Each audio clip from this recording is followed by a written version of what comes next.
आइए आज पढ़ा जाता है, जैसा कि हमने पिछली वीडियो में बताया था कि नेक्स्ट वीडियो में हम लोग पढ़ेंगे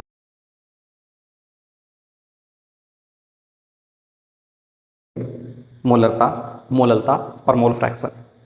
अब चीज़ों को सबसे बड़ी चीज़ ये समझनी होती है कि मोलरता और मोललता है क्या। इन चीज़ों को सबसे पहले जानने के लिए हमको मोल निकालना पड़ेगा। मोल निकालते कैसे हैं, मोल कंसेप्ट होता क्या है, उस चीज़ को समझेंगे। ठीक है, तो मोल कंसेप्ट आया कहाँ से, पहले इस चीज़ को जानेंगे।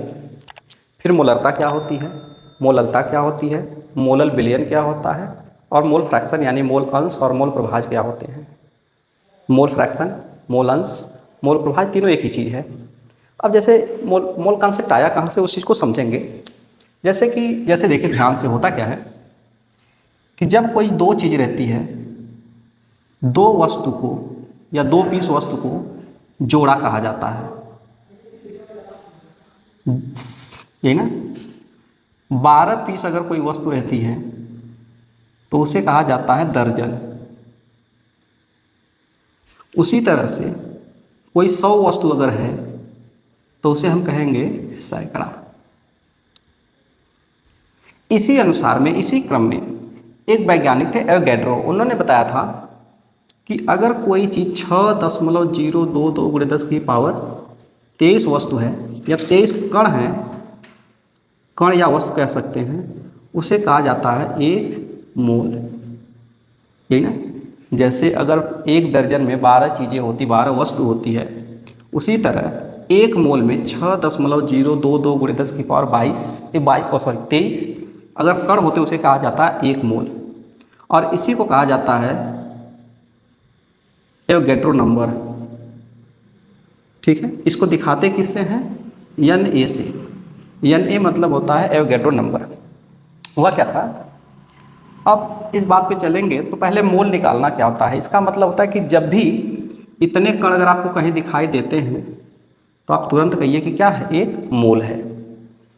तो अगर हम देखेंगे तो मोल निकालते कैसे हैं, तो मोल का फार्मूला होता है मोल बराबर भार किस में होना चाहिए, ग्राम में, और बटा होना चाहिए अणुभार, अणुभार किस में होना चाहिए, AMU में। स्मॉल लेटर में लिख दें आपको, AMU। AMU मतलब होता है एटॉमिक मास यूनिट। अब कहेंगे होता क्या है कि अब हमको पढ़ना है मोलरता क्या है। तो मोलरता का कंसेप्ट अगर हम जानने की कोशिश करते हैं, मोलरता में ये हमेशा विलय को लेकर चलते हैं। ठीक, तो लिखेंगे किसी विलयन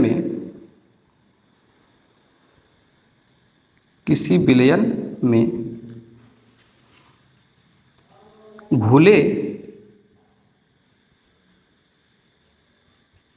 विलेय के मोलों की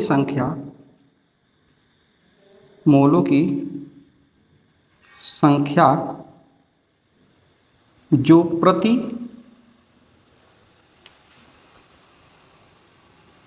एकांक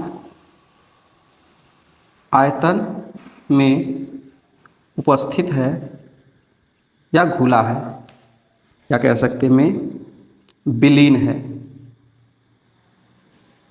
उसे मोलरता कहते हैं। आप चाहे तो कह सकते हैं कि किसी भी पदार्थ में, किसी भी विलयन में विलेय के जितने मोल घुले होते हैं उसी को क्या कहते हैं, एकांक आयतन में होनी चाहिए बात। जैसे हम कहेंगे मोलरता बराबर हो जाएगा विलेय का मोल और बटा विलयन का आयतन। समझने वाली बात यह है कि अगर यह ml में है 1000 से मल्टीप्लाई हो जाएगा, अगर ml में नहीं है तो 1000 नहीं रहेगा। ठीक है, क्योंकि किसी भी ml को जब लीटर में बदलेंगे तो बटा 1000 हो जाएगा, वही 1000 कहाँ चला जाता है, ऊपर। अगर हम इस पे एक न्यूमेरिकल को करने की कोशिश करते हैं, जैसे मैं आपको न्यूमेरिकल दे रहा हूँ, इस पे न्यूमेरिकल बेसिस कुछ देख लीजिएगा, ठीक है।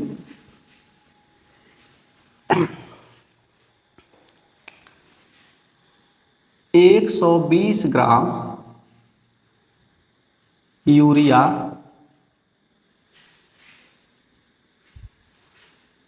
यही ना,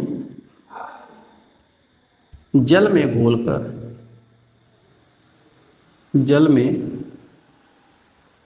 घोलकर 1 बिलियन बनाया जाता है, बिलियन बनाया जाता है, जिसका आयतन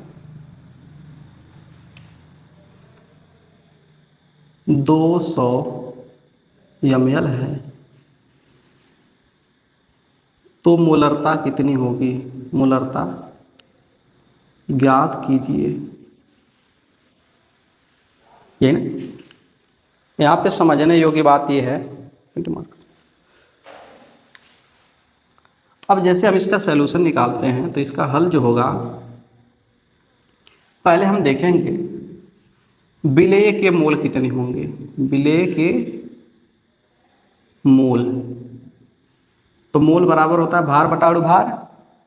तो कहेंगे भार कितना दिया है? 120 ग्राम। अणुभार हमको पता है नहीं, इसलिए हम इसका फार्मूला ही लिख देते हैं। यूरिया का होता है NH2CO NH2। अब लिखेंगे इसको 120 बटा नाइट्रोजन का होता है परमाणु भार होता है 14, हाइड्रोजन का 1 होता है लेकिन 2 हाइड्रोजन का 2, कार्बन का 12, ऑक्सीजन का 16, नाइट्रोजन का फिर 14, फिर 2 हाइड्रोजन का 2। अगर हम दोनों को जोड़ देते हैं तो जाएगा 120, और इनको जब जोड़ेंगे तो हो जाएगा 60। डिवाइड कर देते हैं तो इसके मोलों की संख्या कितनी आ जाएगी? 2 मोल, यही ना। अब जब मोलों की संख्या हमको मिल गई है तो आयतन हमारे पास कितना मिल गया है? आयतन क्वेश्चन में दिया गया है 200 ml। तो मोलरता कितनी हो सकती है? मोलरता मोलों की संख्या 2 बटा आयतन किसमें दिया है? 200, किसमें है? ml में। और मैं आपको बताया था कि जब ml में रहेगा तो 1000 से मल्टीप्लाई कर देंगे।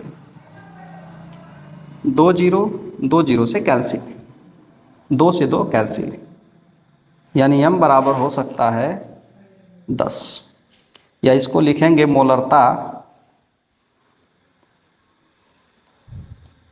मोलरता बराबर हो जाएगा, इसको कभी कभी ऐसे 10 m भी लिख सकता है, 10 m। m का मतलब हो जाएगा मोलरता, ठीक है। तो इस तरह से आप मोलरता को निकाल लेंगे, ठीक। अब चीज़ों को समझते हैं कि मोलरता के बाद मोललता हम लोग कैसे निकालेंगे, इस बात को याद रखिएगा। अच्छा, अब हमको इसको नोट कर लें आप। अब सेम तरह से इसी की तरह से एक चीज़ आएगा मोललता।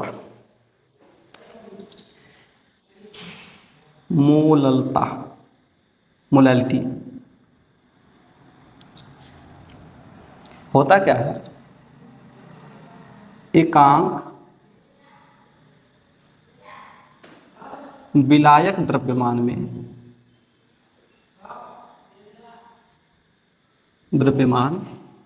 में घुले विलेय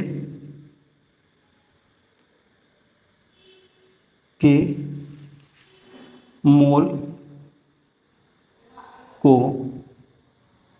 मोललता कहते हैं।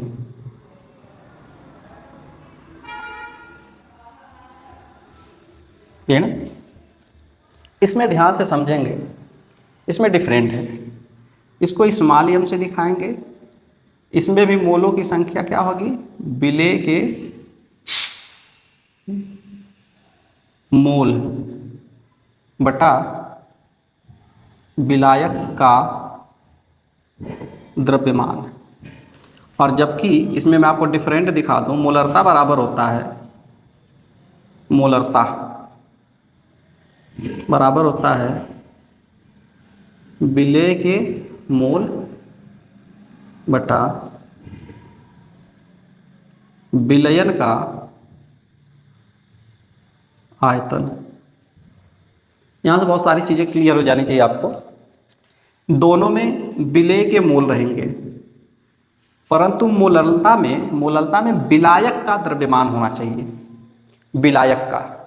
और जबकि मोलरता कह रही विलयन और विलायक दोनों का आयतन होना चाहिए, दोनों में डिफरेंट है। यहाँ में विलयन पूरे का आयतन रखेंगे और इसमें सिर्फ नीचे क्या रहेगा, सिर्फ और सिर्फ विलायक का द्रव्यमान रहेगा। ये बहुत मेजर डिफरेंट है, यहीं पे आप लोग कंफ्यूज होते हैं।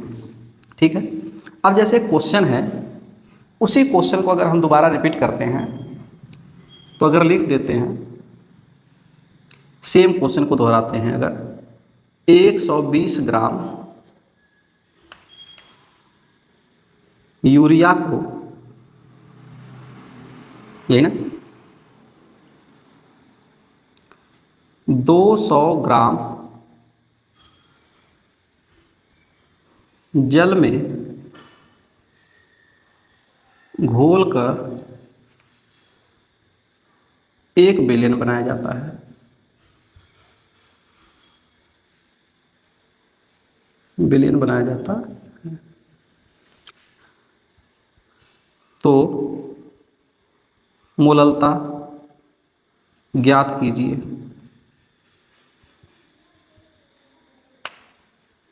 ठीक ना, इसमें क्या होगा, ध्यान से देखिएगा, इसमें भी निकालेंगे विलेय के मोल बराबर हो जाएगा, भार कितना 120 और भार कितना है कुछ नहीं पता है, तो इसका फार्मूला लिख दीजिए, H2CONH2। इसको लिख सकते 120 14 + 2 + 12 + 16 + 14 + 2, यानी कि कह सकते 120/60। यानी विलेय के मोलों की संख्या कितनी आ गई, 2। अब हमको देखना है इसमें विलायक कितना रखा गया। याद रहे कि मोललता में विलायक रखा जाता है, जबकि मोलरता में विलयन का आयतन रखा जाता है, इसमें द्रव्यमान। तो मोललता बराबर हो जाएगा विलेय के मोलों की संख्या 2 और इसका विलायक का द्रव्यमान हो जाएगा 200 ग्राम और गुणे 1000। कैंसिल कैंसिल, इसकी मोललता आ जाएगी 10।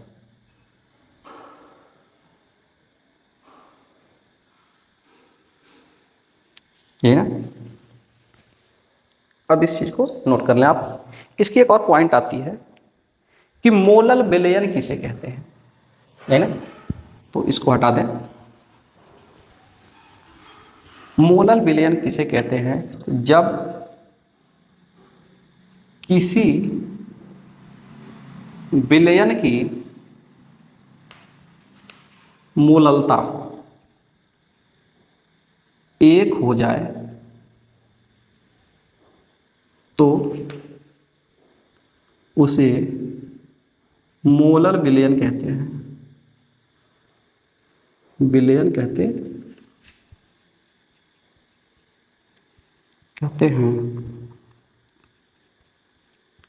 ये था आपका मोललता और मोलरता।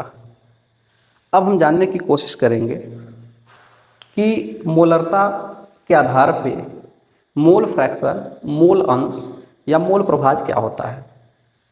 तो देखा जाए, पहले मोल प्रभाज को समझने की कोशिश करते हैं। मोल प्रभाज होता क्या, आगे समझने की कोशिश कीजिएगा। मोल प्रभाज है क्या, तो अगर मोल प्रभाज का मतलब होता है जो विलयन बनाया जाता है, विलयन 2 चीज़ों से मिलकर बना होता है। एक होता है विलेय और एक होता है विलायक। और आपको पता है कि केमिस्ट्री में जो पदार्थ की मात्रा नापी जाती है वो मोल में नापी जाती है। तो इसके भी कुछ मोल इसमें विलयन में होंगे और इसके भी कुछ मोल होंगे।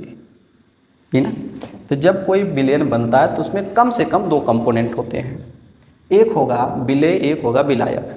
कभी कभी हो सकता है उसमें 2 भी विलेय हो सकते हैं, 3 भी विलेय हो सकते हैं, वो अलग बातें हैं।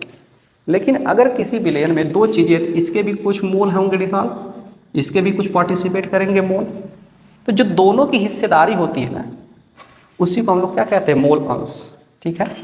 जैसे मान लो कि बस एक समझने की कोशिश करिएगा, राम है और एक श्याम है, 2 बच्चे हैं। कोई चीज़ मान लो ऑर्डर करते हैं जो कि 500 की है, ये इसने कितना लगाया 300, इसने कितना लगाया 200, और दोनों ने मिल करके 500 रुपये की वो चीज़ ऑर्डर कर दी है। यानी दोनों का पैसा कितना लगा हुआ है 500, क्योंकि इसमें इसका और इसका दोनों का ऐड है, क्योंकि इस चीज़ को खरीदने में दोनों ने अपना खर्च किया। तो अगर राम की हिस्सेदारी की बात करें, राम की हिस्सेदारी, तो आप कह सकते हैं 300 राम मिलाए थे और इन्होंने 500 पूरा खर्चा हुआ था, तो इनकी हिस्सेदारी हो जाएगी, 2 जीरो से 2 जीरो कट जाएंगे तो आपको बचेंगे 3/5। श्याम की बात की जाएगी तो श्याम की हिस्सेदारी कितनी हो जाएगी, श्याम की हिस्सेदारी तो कह सकते हैं इन्होंने मिलाया अपना कितना है 200, जबकि उसमें कुल कितने लगे हुए हैं 500। 2 जीरो खत्म, 2/5।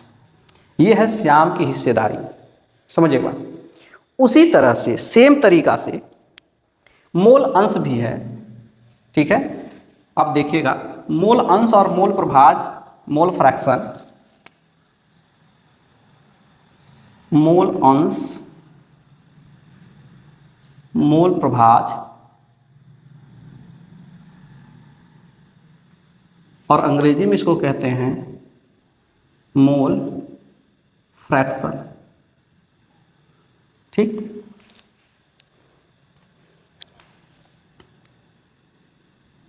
किसी विलयन में, किसी विलयन में किसी, या सीधे लिखेंगे विलेय या विलायक के मोलों की हिस्सेदारी को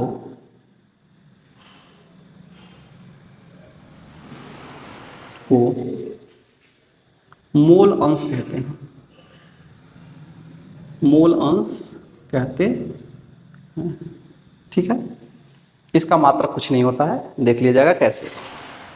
जैसे हमारे पास क्या है कि कोई पदार्थ ले लेते हैं, जैसे हमने एक यूरिया मिलाया, इसको किस में घोला, जल में, तो कुछ मोल इसके मान लीजिए कि कितने हैं, N1 मोल हैं और इसके कितने मोल हैं, N2।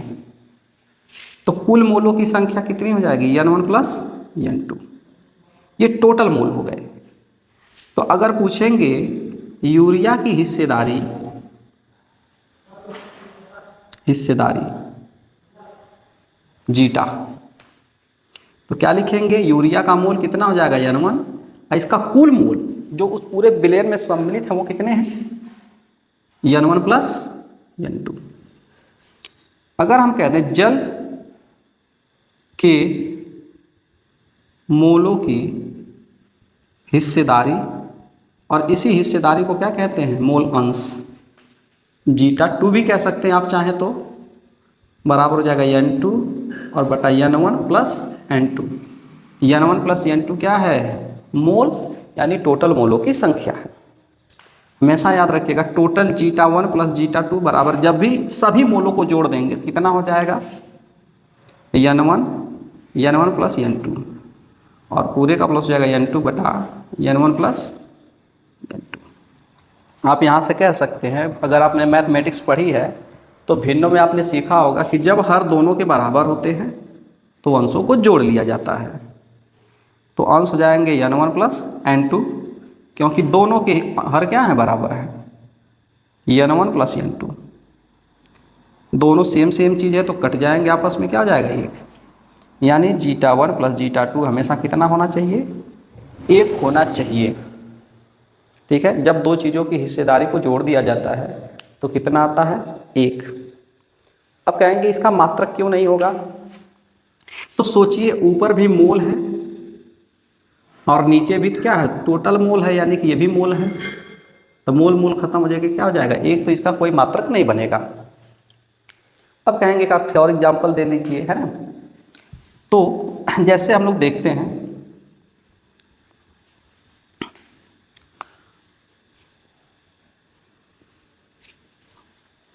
ठीक है, अब देखा जाए कि जैसे कुछ चीज़ें हैं, जैसे खोल दिया जा रहा है, क्वेश्चन लिख लीजिएगा।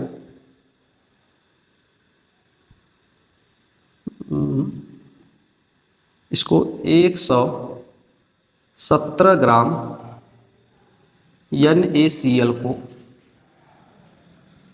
यही ना, आप कह सकते हैं,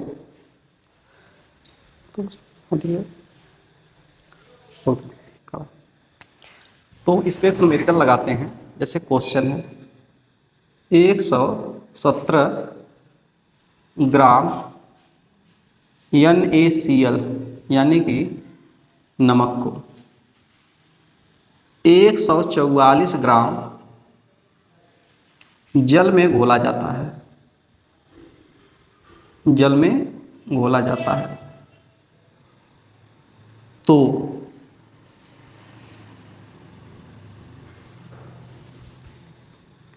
नमक का एवं जल का मोल प्रभाज कितना होगा, मोल प्रभाज ज्ञात कीजिए। यानी कि अगर सीधे सीधे कहा जाए तो दोनों की हिस्सेदारी आपको ज्ञात करना है। तो यहाँ लिखेंगे दो कंपोनेंट मिले, एक NaCl है, दूसरा क्या है, जल। तो हम लिखेंगे नमक के मोल, तो नमक के मोल बराबर होता है किसी भी चीज़ का भार बटा अणुभार। भार है 117 ग्राम, अणुभार आप कुछ नहीं पता तो लिख दीजिए NaCl। आप यहाँ लिख सकते हैं 117 ग्राम, और इसका हो जाएगा, सोडियम का होता है 23, क्लोरीन का होता है 35.5, दोनों को जोड़ देंगे तो 117 बटा हो जाएगा 58.5, इसको काट देंगे तो 2 बार में जाएगा 2 मोल, यानी जो विलयन बन रहा है उस विलयन में नमक के 2 मोल पार्टिसिपेट किए हैं, घुले हुए हैं। उसी प्रकार जल के मोल बराबर हो जाएगा, जल का भार कितना है, हमने घोला 144 ग्राम, और भार कितना होता है नहीं पता है, लिख दीजिए फार्मूला पहले, 144 हाइड्रोजन का होता है 1 और 2 हाइड्रोजन का 2 प्लस ऑक्सीजन का होता है 16, इसको लिख सकते 144 बटा 18। अगर हम इनको कुछ काट दें, कुछ कैंसिल आउट कर दें, सरल कर दें, तो इसको काटेंगे तो 8 बार, यानी इसमें मोलों की संख्या, जल के मोलों की संख्या कितनी हो गई, 8। अब कहेंगे यहाँ पे ध्यान से देखिएगा, तो कुल मोल कितने हो गए, कुल मोल बराबर हो गया 2 मोल प्लस 8 मोल यानी कि 10 मोल। या लिख सकते हैं, उसकी ज़रूरत अगर इसको नहीं लिखना चाहे तो मत लिखिए, डायरेक्ट न्यूमेरिकल लगा दीजिए कि जीटा NaCl यानी कि mole fraction of sodium chloride, इसके मोलों की संख्या कितनी हो गई, 2 N1, और नीचे लिखा गया है यही ना कि दोनों N1 प्लस N2 यानी कि हो जाएगा 2 प्लस 8 बराबर हो जाएगा 2/10 और डिवाइड कर देंगे तो 0.2। ये मोल प्रभाज किसका है? नमक का। उसी तरह लिख सकते हैं जीटा H2O यानी कि पानी का मोल प्रभाज बराबर पानी के मोलों की संख्या यानी 8 और बटा कुल मोलों की संख्या 10। डिवाइड कर देंगे तो यह जाएगा 0.8।